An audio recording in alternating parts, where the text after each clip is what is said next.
Ya, kemarin kita bahas tentang diseminasi artifak. Nah, sekarang kita akan membahas tentang etika. Etika bagaimana penggunaan air. Etika, kira-kira tahu apa kata etika? Etika pertama apa biasanya? Aturan. Nah, sekarang kita akan mempelajari tentang etika. Etika dan resiko kecerdasan artifisial, biasanya kamu bilang AI. Di sini dibilang KA. Oke, kita ambilkan dulu videonya.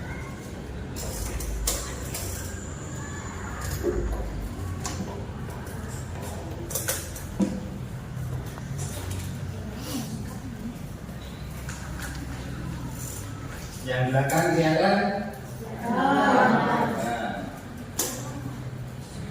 Nah, etika dan risiko kecerdasan artifisial. Nah, generatif. Jadi ada aturannya. Kita memakai air. Yang biasa kamu pakai biasanya ini apa ini? Kanva ya. Nah, apa lagi? GPT ya.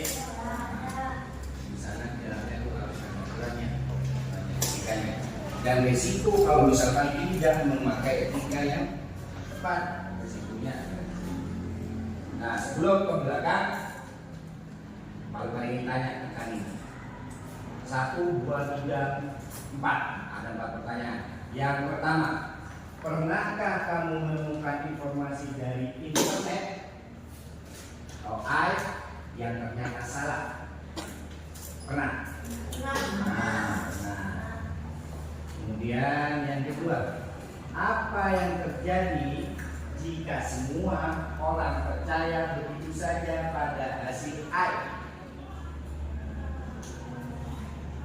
Apa yang akan terjadi kalau misalkan dapat air kayak ini, ini betul, tanpa harus menseleksinya? Ditanyakan dulu ke orang yang bersangkutan mungkin, atau tanya ke guru, atau tanya ke teman yang mengerti, bisa membuat kita salah langkah. Kemudian yang ketiga, bagaimana sebaiknya kita menggunakan air agar bermanfaat? Menurutmu, apakah air bisa menggantikan peran guru sebelumnya?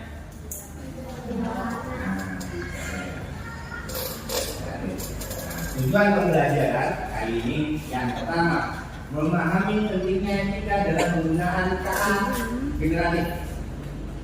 Kemudian yang kedua, menyadari potensi risiko penyalahgunaan bot dan bias data. Bias data ini kesalahan data yang secara sistematis. Kemudian yang ketiga, menerapkan penggunaan KA generatif secara bijak dan bertanggung jawab. Nah, itu tujuan pembelajaran kita kali ini. Nah, mulai dengan yang pertama, apa itu KA generatif? Karena jelas, KA generatif adalah kecerdasan buatan yang bisa membuat konten baru. Kontennya bisa dalam bentuk teks, bisa dalam bentuk gambar, bisa dalam bentuk musik, bisa video. Aplikasi yang populer biasa digunakan ada ChatGPT, ada L, kemudian ada Google Gemini. Di dalamnya kita bisa buat teks, gambar, musik, video. Ya. Terus etika dalam penggunaan KA. Gunakan KA untuk hal yang positif. Hargai hak cipta orang lain.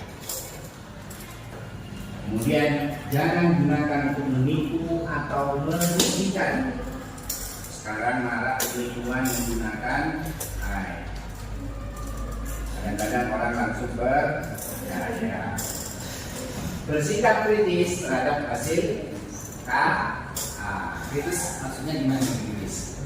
Kalau misalkan ada video, ini bikin video, videonya bagus, Saya mau bikin video kayak ini, lebih baik saya mau pakai apa?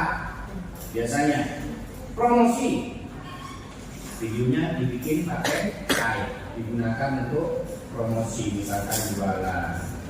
Terus kalau kamu belajar bisa dibantu oleh AI juga, ya. Terus resiko penyalahgunaan. Biasanya penyalahgunaan oleh AI ini pembuatan konten palsu. Bukan orangnya yang ngomong, tapi itu AI. Tapi hampir mirip dengan orang aslinya, tapi bukan dengan orang aslinya yang ngomong, karena dibuat menggunakan konten palsu. Bisa digunakan untuk bullying atau ujian-ujian. Misalkan Pak Lukman benci ke si A, lalu kamu bikin video rupanya si A, tapi ngomongnya belepotan, sembarangan ngomong, sehingga nama si A akan jelek. Pakai AI juga bisa. Kemudian yang ketiga, potensi penyalahgunaan dalam kegiatan di bisa-bisa nanti kapan-kapan ada robot, Pak, robot akhirnya orang pakai. Resiko dapat membuat berita palsu yang meyakinkan. Jadi perlu di-share dulu kalau dapat berita ini benar atau salah. Kemudian yang kedua, sulit membedakan mana yang asli dan palsu. Nanti belakang Pak kasih tahu yang asli mana, yang palsu mana ada. Yang ketiga, hoax dapat menimbulkan kepanikan atau salah paham karena berita yang palsu. Ada orang yang percaya, ada yang tidak. Ada yang palsu. Orang yang percaya panik dia, bingung misalkan. Bias data tadi Pak Lukman bilang di awal-awal bahwasanya bias data itu kesalahan yang sistematis pada data. KA belajar dari data yang ada dikumpulin, pasarnya data yang ada dikumpulin jadi satu bank data. Orang yang mencari apa bisa dari di sana, jadi keluar. Jika data bias, hasilnya juga bias. Jika ada kesalahan sistematis pada data, maka hasilnya juga akan bias. Bisa menimbulkan ketidakadilan atau diskriminasi. Ini risiko bias data. Masalah sehari-hari dengan keadilan ini biasanya yang sering ditemukan. Siswa mencari jawaban dari ChatGPT tanpa memahami isinya. Ada soal nggak tahu, ChatGPT. Ini, saya langsung di copy, tahu jawab tanpa memahami isinya. Yang penting PR saya selesai, tugas saya selesai. Iya kan? Ya. Gambar dari AI digunakan untuk menipu teman. Teman yang biasanya kurang dan gaptek ya. Kalau temannya tahu AI juga mungkin dia akan berpikir dua kali. Tapi kalau temannya yang gaptek biasanya tipu-tipu. Jangan dilakukan. Kemudian yang ketiga, berita dari AI dibagikan tanpa dicek kebenarannya. Dapat berita langsung di grup chat juga. Terus tersebar. Padahal beritanya palsu dan asli. Konten AI digunakan tanpa menyebut sumber. Nah, sumbernya dicari dari mana? Betul enggak? Kalau misalkan itu ya silakan. Kalau misalkan saya jangan sebagai.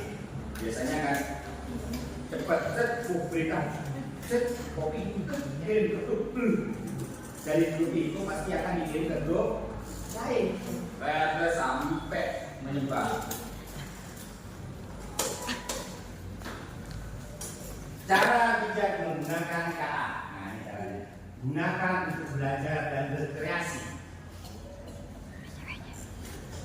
Kemudian cek kebenaran informasinya. Jangan percaya 100% hasil KA. Diskusikan. Kalau misalkan dapat dari KA, kamu perlu diskusi dulu dengan guru. bisa menyumbangkan, bisa dengan orang tua.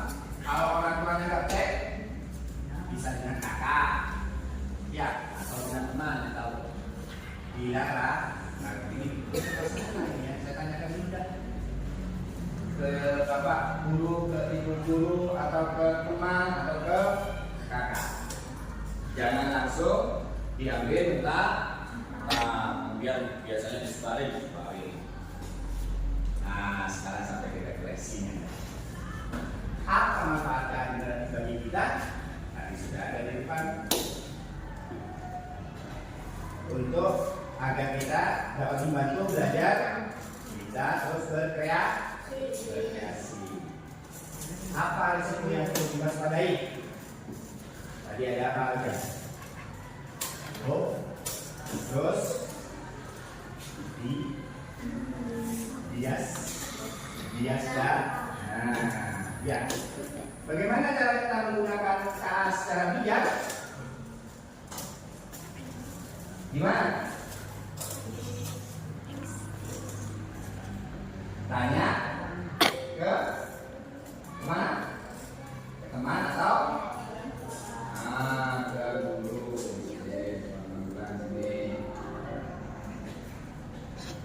Ya. Bagaimana cara kita bisa menggunakan KA secara bijak? Ya, kita diskusikan dengan guru atau orang tua bila ragu, ya.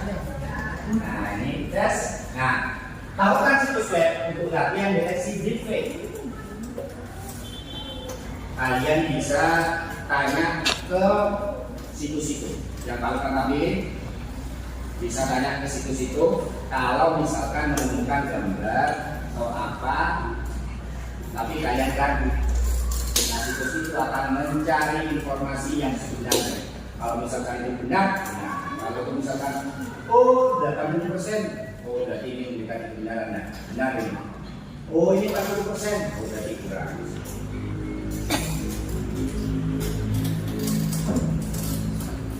Ya, yang terakhir, terima kasih. Nah, dari apa yang sudah dijelasin tadi, ada yang ingin ditanyakan? Ada tidak? Tidak ada. Nah, untuk tugas FA-nya, kalian rangkum tentang ini. Ya, nanti materinya Pak kirim lewat WA atau barang di kelas. Ya, jelas? Jelas. Senang? Senang. Ada yang ditanyakan? Oke, baiklah Pak ini. Terima kasih. Assalamualaikum warahmatullahi wabarakatuh.